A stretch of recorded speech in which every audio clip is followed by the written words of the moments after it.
Hello, Petal.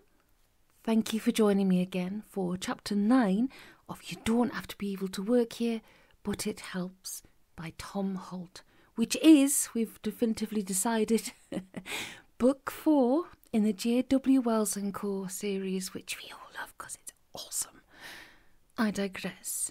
So, if you are enjoying this, please leave me a comment, say hello, share if you want to, subscribe if you want to, ring that little notification bell. All that really helps the channel and it helps me to keep doing this. So if you could do that, I'd be very grateful. If you've got any feedback, let me know. Anywho, without further ado, let's get on with it. Chapter 9. He was the little Aberdeen terrier in a Monopoly set, and he was scampering around the board. It wasn't the conventional format. Instead of Piccadilly and Edgware Road and Fenchurch Street Station, the squares were pictures, which moved. As he skipped over one, he saw a woman in a hospital bed holding a baby. The next one was a toddler wobbling awkwardly across a carpet. 2 squares further on was a small boy arriving at a school gate. The school buildings were squat and green, and he realised that they looked just like the Monopoly houses that make a square very expensive to land on. He was counting as he ran. 2, 3, 4. Somehow he knew that he had 6 squares still to go. He glanced down and saw himself standing at a bench next to a big 3-phase grinder and polisher. Rang a bell. He was pretty sure he'd just seen his first day at work. 9, 10. He hopped and, as he was about to land, looked down. Not good. There below him was a deep rectangular hole into which 4 men in black were lowering an instantly recognisable box with a brass nameplate and handles. Oh, he thought. Then his paws touched down, and he found he wasn't in the hole after all, but standing off to one side on an L-shaped sort of patio thing made up of square stone slabs, painted on which he could see the words, "Just visiting." So that was all right, presumably. He didn't need to lean forward and peer at the brass plate nor whose coffin it was.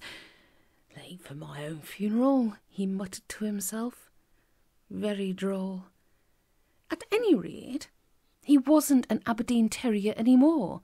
Neither, he realised with a slight start, was he Colin Hollinghead. Nothing handy that he could see his face in, but the hands, arms, feet, stomach he appeared to be wearing weren't his own. The scar on the back of his right hand, for example, where he'd cut himself on a jagged cork can edge when he was 6, quite visibly wasn't there. The fingers were longer, their nails squarer. "Who am I?" he wondered. "Just out of curiosity," he added. "Finally," said Connie Schwartz-Alberish, standing beside him. "Have you got any idea how long I've been standing here waiting for you?" He frowned. "You said that just now." "That's right. I did." "And then you stabbed me." "Yes," she said. She was wiping a pair of nail scissors on a bit of tissue. "And—" he cast his mind back, memory like a tea bag, but he could dimly recall. "And I died," he said. "I'm dead." She clicked her tongue. "No, just visiting," she said. "Can't you read?" "Sorry." Something possessed him to reach out, to see if his hand could pass beyond the paved L shape into the rest of the square. "Stop that," she ordered sharply, and he drew it back again. Not a good idea, apparently. "Why did you stab me?" he asked. "Ah." Connie pulled a face as she dropped the scissors into her bag and closed the clasp with a snap. "Do you want the full technobabble or the abbreviated layman's version?" The second one, please." She smiled at him. "For your own good," she said. Don't worry about it," she said, and she made a gesture that would have been very reassuring in a rather less disturbing context. "Just stay on the concrete slabs and you'll be fine." She was looking at her watch. "Bloody Shamway," she was muttering. "No idea of time. Not," she added, "that time has any meaning here. But it's the principle. Punctuality is the politeness of princes and all that. He frowned. Who's Shumway? Oh, a colleague of mine from work. He's supposed to meet us here. I suppose he thought he might as well do the banking first and then come straight on here instead of going back to the office. 2 birds with 1 stone. She grinned. No pun intended. What? Colin asked. And a short man in very thick-lensed glasses materialised beside him. In his left hand was a big, sharp-edged chunk of flint. There was blood on it. Sorry, he said. Been here long? Long enough, Connie sighed. I was starting to think you hadn't got my text. I did the banking on the way. Oh, thought that must be it. Anyhow, you're here now. Colin Hollinghead, Benny Shumway. The short man gave Colin a perfunctory nod and said, Pleased to meet you. Colin had an idea that he was probably exaggerating. She'll be along any minute, he added. She's the racing car. A second or two of that particularly awkward silence you get when you're with a couple of strangers waiting for someone or something. Then there was a screech of brakes and a fine example of a late 1930s Bugatti sports car pulled up a couple of inches short of Colin's feet. It revved its engine, switched off, and turned into Cassie Clay. She wasn't looking her best. For one thing, her hair was soaked with blood, and bright red was not her colour. She looked around, saw the open grave, noticed Mr. Shumway, and turned on him ferociously. You hit me, she said, with a rock. Mr. Shumway grinned sheepishly. I was just explaining, he said. 2 birds with 1. Never mind, he added. It's no good if you've got to explain it. A thought crossed Cassie's mind. If her expression was anything to go by, not a happy one. You killed me, she said. I've just been through all that, Connie Schwartz-Alberish said wearily. Look at the ground, dear. Cassie looked down. Oh, she said, and then, Connie, what you doing here, and why those men over there burying me? Cassie, dear, and what's happened to me? Cassie went on, her voice sharp with panic. This isn't my body. What have you... Funkhausen's loop, muttered Benny Shumway. Oh, whatever Funkhausen's loop was, she'd heard of it, and it calmed her down a bit. You might have warned me, she said. But Connie shook her head. You know better than that, she said. Doesn't work if you're expecting it. She turned to face Colin. I'm forgetting my manners, she said. Funkhausen's loop is magic, she went on. I won't give you the technical stuff because you won't understand it, but basically it's a procedure whereby you can get outside your life for a few minutes and take a look at it. Colin scowled at her. Oh, please, he said. Now you're talking like Oprah. Oh, Connie shrugged. Never mind. The point is, this is a trick enough procedure at the best of times, having you along, no disrespect, but you not being, well, one of us, makes it harder still. So if it's all the same to you, let's get on with it. Fine, Colin muttered. Just tell me I get to come back to life again when all of this is over. Well, Connie gave him a thin smile. Fingers crossed. Anyhow, it works like this. The loop shows you a selection of significant moments from your various lives in order to get a good look at the particular one you're interested in. Hang on, Colin interrupted. Did you say lives? Yes. In order to get the one you want, you have to keep throwing dice and moving round and round the board till you land on the lives. Plural. Yes, look, if you keep interrupting, I'll lose the thread and then we'll all be in this melee. Right, round and round the board you go, and when you find the right square, there you are. That's about it, really. Other than that, normal game rules apply. Passing go is good, chance cards are usually not your friend, and if you wind up back on this square, do try and keep to the paving stones, otherwise it would be a bit awkward. All right, who's got the dice? Benny? Just a second, Cassie interrupted. Why exactly are we doing this? Connie clicked her tongue. To find out what's been playing games with the two of you, of course, she said. And while I think of it, a few words of thanks wouldn't be entirely out of place, don't you think? After all, Ben and I have been to a lot of trouble setting this up. Thanks, Cassie snapped. All right, so what are we supposed to be looking out for? I don't know, do I? They're your lives. But Cassie protested as Benny Shumway pressed 2 dice into her hand, folded her fingers around them, and waggled her wrist up and down until she dropped the dice on the ground.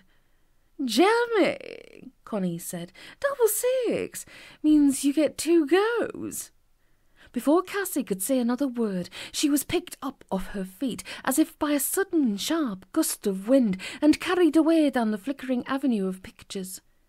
Just when Colin was sure that she'd been blown off the board into the shapeless darkness beyond, she stopped dead, windmilled her arms frantically for a moment, and looked down at her feet. Can you see? Connie asked nervously. From this distance, Benny Shumway replied, no chance. The gust of wind caught Cassie again, and again she stopped as though she'd collided with the plate glass window, and looked down. Then she was lifted off her feet and swept back. Go back 3 squares, Benny explained. Very literal like-minded man, Funkhausen. Colin opened his mouth to say something, but Benny had squeezed the dice into his hand. He felt his wrist twitch and his fingers open. 4 and 2, Connie told him. Try and ride with a...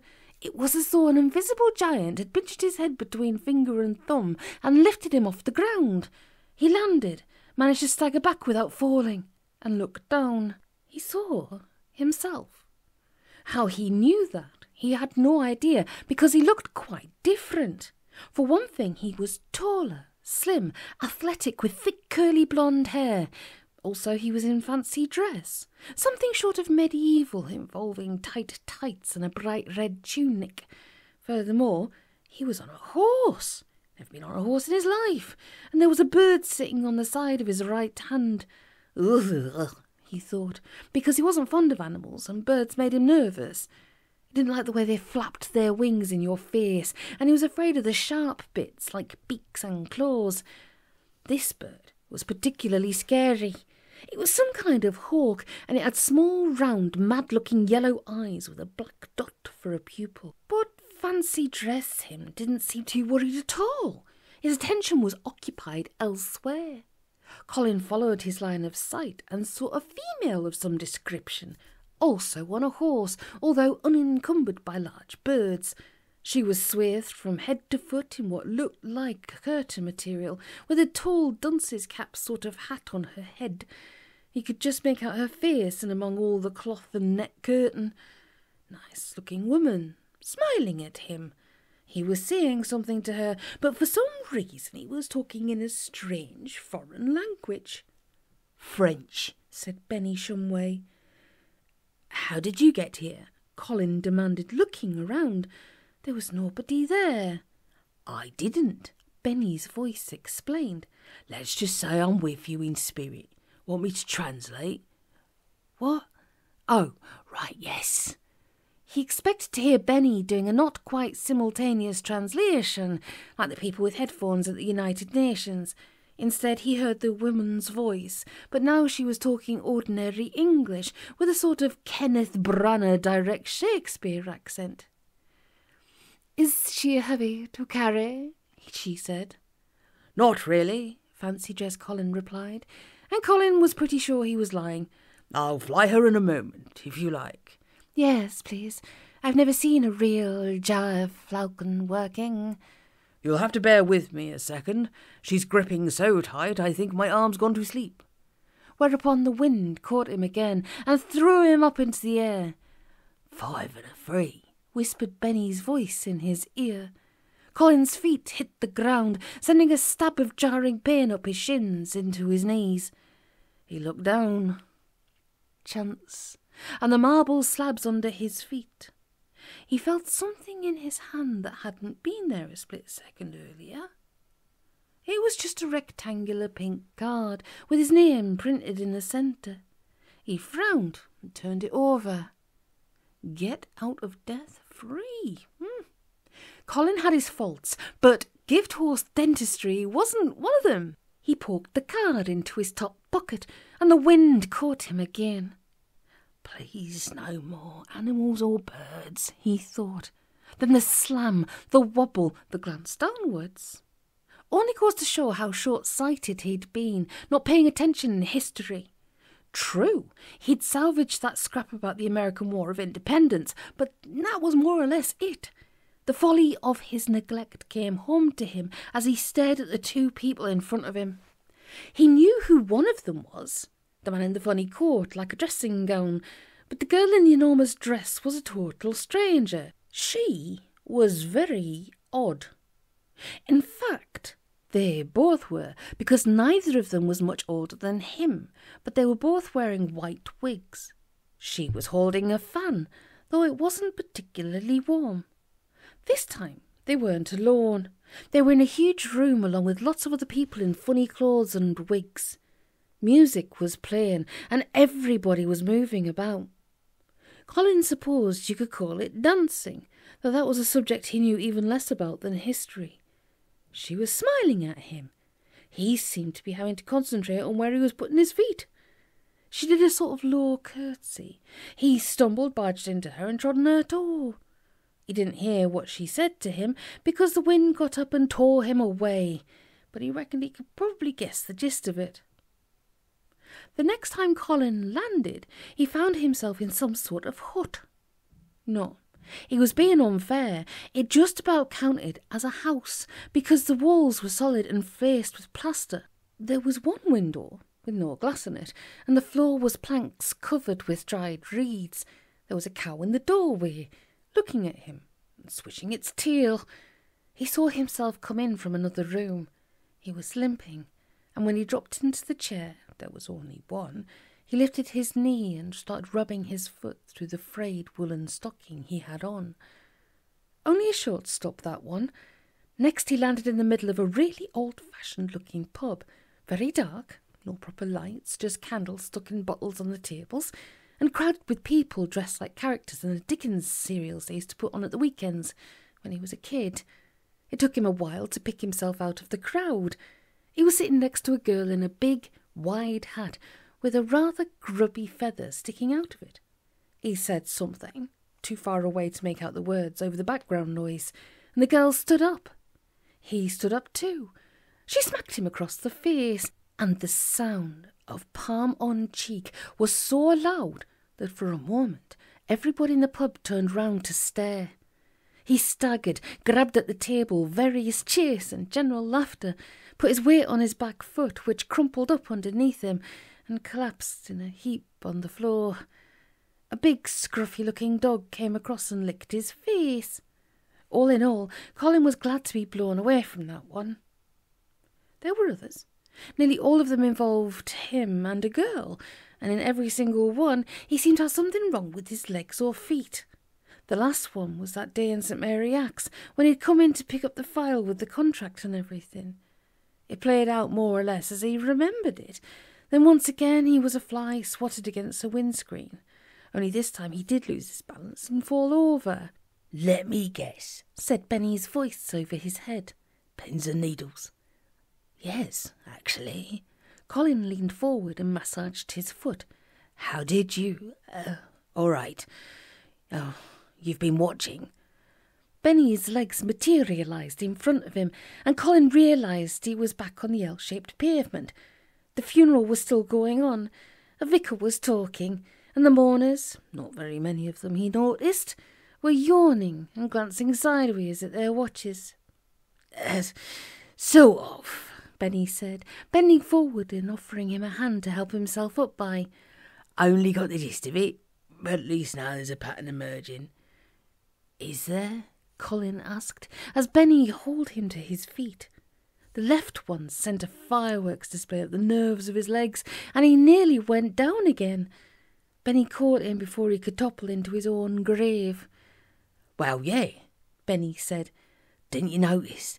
Every time you're about to get somewhere with Cassie, with the girl I mean, your leg goes to sleep or your foot gets pins and needles, and then it all goes down the toilet.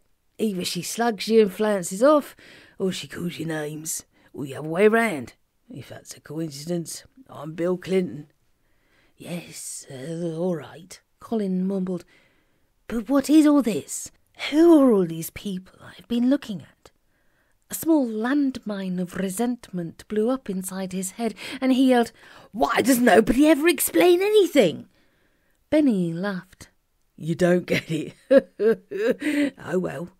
Suddenly Colin felt the dice back in his hand. He tried to drop them before Benny could shake his hand, but it was too late. This time the giant unseen hand dropped him on a pink square, which was how he rationalised it later.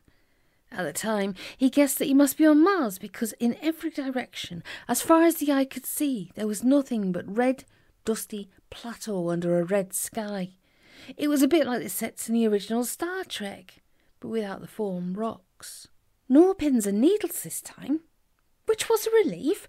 To make sure, Colin glanced down at his feet and saw he was standing on a black letter C. There were other letters, but the wind had blown pink dust over them, partly covering them so he couldn't make them out. "Fine," he said aloud. "Is it my go again yet?" A gust of breeze fluttered a small piece of card past his nose. He grabbed at it reflexively, like a cat, and caught it. It said, "Go back to where you belong." Charming, he thought. I've only been here 2 seconds, and I'm already getting hate mail from the Martian National Party. He opened his fingers and let the card flutter away, at which point no rush of wind or invisible fingers squeezing his head like a spot this time. Instead, it was as though he'd been there all along, and everything else, Funkhausen's loop, the past few weeks, his life in Mortlake, Hollingshead and Farron, was just a dream or a funny 5 minutes. He was sitting down, which was nice, but he didn't recognise the setting, even though it was so very familiar. Desk. Colin leaned forward in his posh merchant prince super-duper office chair and pulled open the top drawer. He'd had a funny feeling he'd know what was inside it. Turns out he was right. Not that any of that stuff in the drawer was exciting or out of the way. No office bottle, pearl-handled 45, diamond necklace. Instead, there was a selection of capless biros, some broken pencils, a mélange of paper clips, rubbers, treasury tags, blocks of staples, AAA batteries, rubber bands and tapes for a pocket dictating machine. He slid the drawer closed and looked at the desktop. Couldn't have been any desk he'd ever had responsibility for, since it was neat, tidy, and not inches deep in letters that should have been answered weeks ago. Instead, there were 2 telephones, one red, one green, a keyboard and VDU, blank, and a clipboard with a questionnaire of some kind of it clipped to it. He frowned and looked at the first question. Number 1. What do you feel has been your most significant achievement over the last 6 months? Oh, he thought. He'd have explored the theme further, only the red phone rang. "He's here," said a female voice. "Shall I send him in?" Colin heard himself say, "Yes," and the office vanished. It turned into a tea shop, of all things. He was sitting at a table with a neat white tablecloth, and directly in front of him was a blue and white teacup, a brown teapot, a plate of toasted tea cakes, and a sugar bowl. On the other side of that lot was a girl. She was looking at him. "Well," she said. "I don't know what to say," he heard his voice reply, and for once in this bizarre experience he couldn't have put it better himself. Really, he got the impression he'd just given the wrong answer. "So that's it then, is it?" A small part of Colin felt a pang of utterly sincere sympathy for Dr. Sam Beckett. The rest of him said, "I don't know. I suppose it's up to you, isn't it?" That made matters worse, apparently. The girl, who wasn't anybody he knew, heart-shaped face, high cheekbones, pale blue eyes, thin mouth, mousy hair, sighed and looked away. "You always do this," she said. "It's just not fair. I don't think I can go through it all again. I'm sorry." "It's not me, it's you," he said. "I don't know. Maybe it really would be all for the best." "Fine." She was about to stand up, but then she stopped. Froze, more like. It was as though someone had pressed the pause button, and there, on the tablecloth, between the sugar bowl and the tea cake place, was a very small man, apparently dressed like a garden gnome. Colin looked again, just to make sure.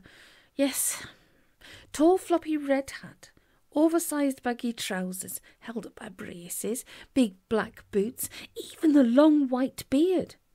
He wasn't, however, holding a fishing rod or a spade. Instead, he had a dear little clipboard with a sheet of paper clipped to it and a sweet little ballpoint pen. "Well," said the little man.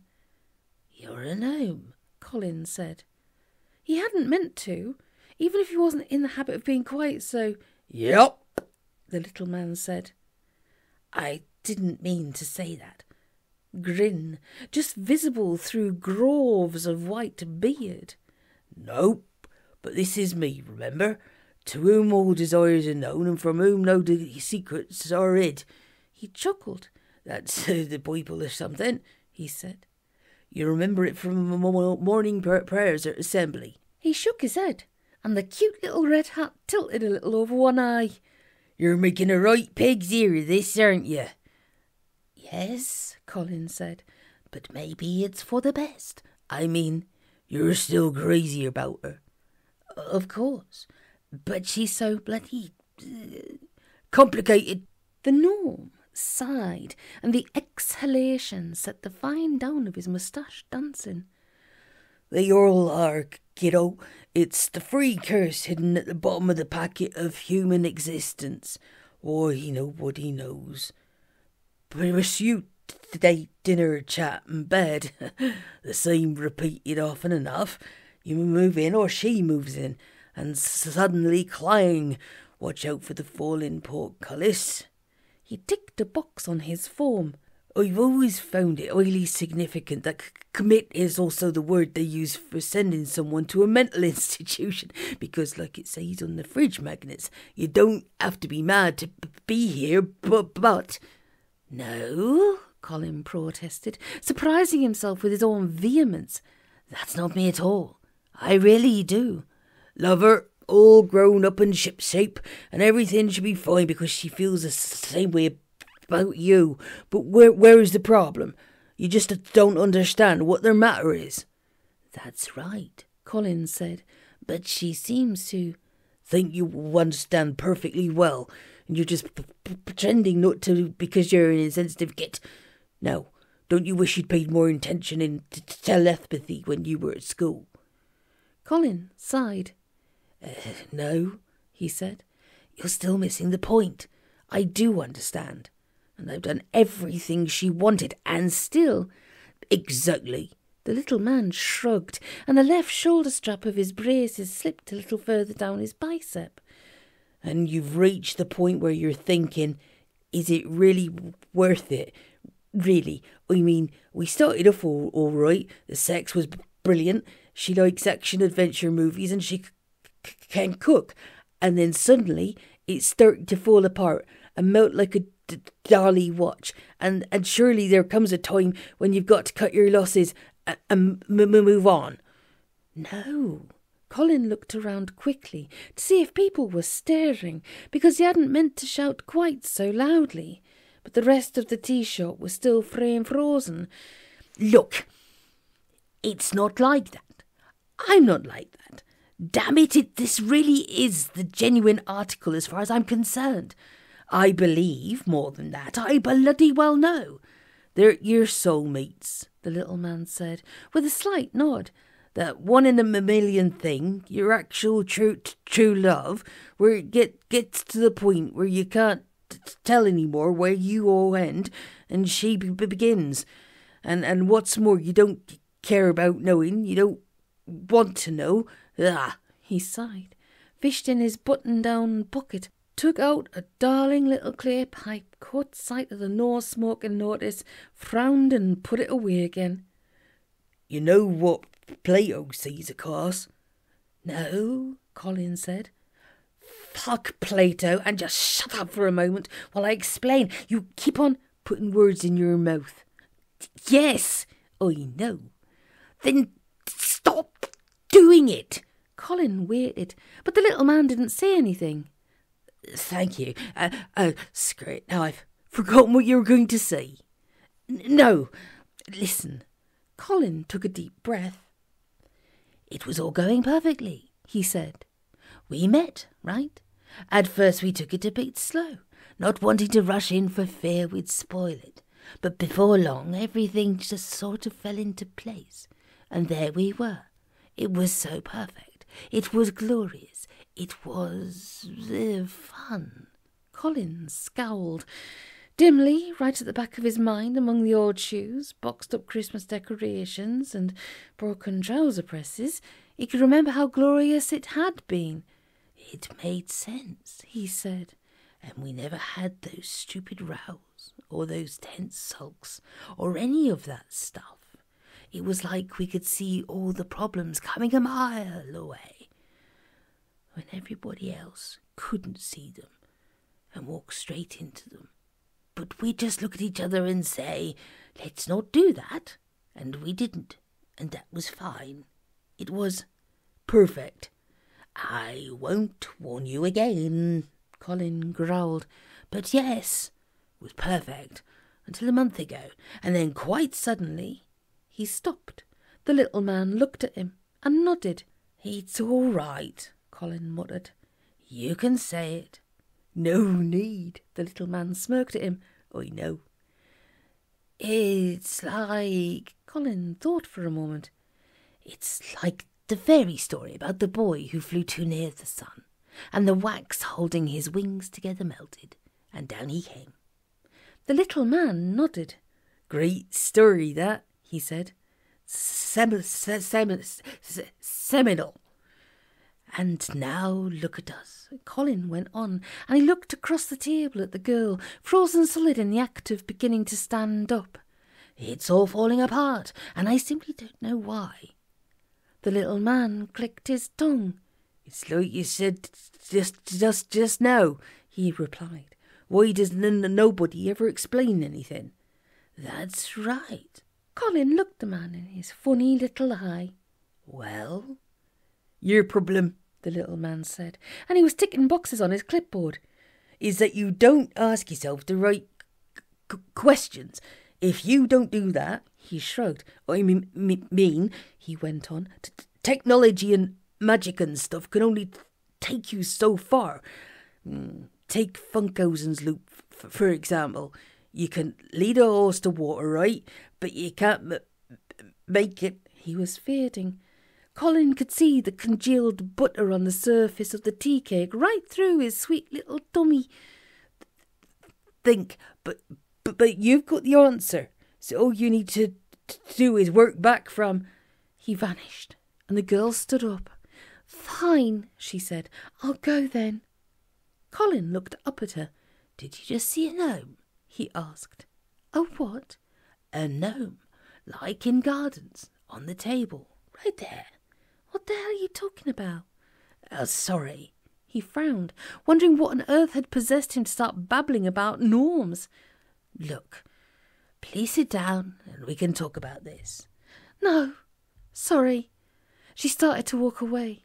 She'd gone 3 yards, 4, 5. He knew, as though he'd looked it up in a book of tables and specifications, that if he let her get 10 yards away before he stood up and went after her, it'd be too late. And that'd be that. He had 5 yards left. She had a head start. He jumped up and found that his left leg had gone to sleep. Colin got a whole yard before keeling over, grabbing at the table for support, yanking off the tablecloth and subsiding in a minor landslide of crockery and table linen. The noise was deafening, but she didn't hear it. She'd gone out through the door into the street. On the pavement outside the tea shop, she met a little man. He was about 10 inches high, and he was wearing a tall red floppy hat and other eccentric garments. Behind him, a car stopped dead, as though someone had just pressed the pause button. "Well," he said. Cassie shrugged. "Search me," she replied. "Was that him?" The gnome nodded. "That were him. The first him." "Really?" She frowned. "You surprised me." "Not your type." "Frankly, no." The gnome grinned. "And he thinks he's superficial. Never mind. Take it from me, that was him. Actually, you should see yourself. That's to put it in perspective." A small mirror materialised in Cassie's hand. She looked in it, taking particular note of the mousy hair and the thin mouth. "I take your point," she said. "But anyway, I think I see now. We were in love." "You were?" The gnome grinned. She scowled. "Absolutely besotted. And embarrassed the hell out of your friends." And then something went wrong. But neither of you had a clue what it could possibly be. You'd never had any of those problems. Cassie remembered. "We didn't do issues, we used to say."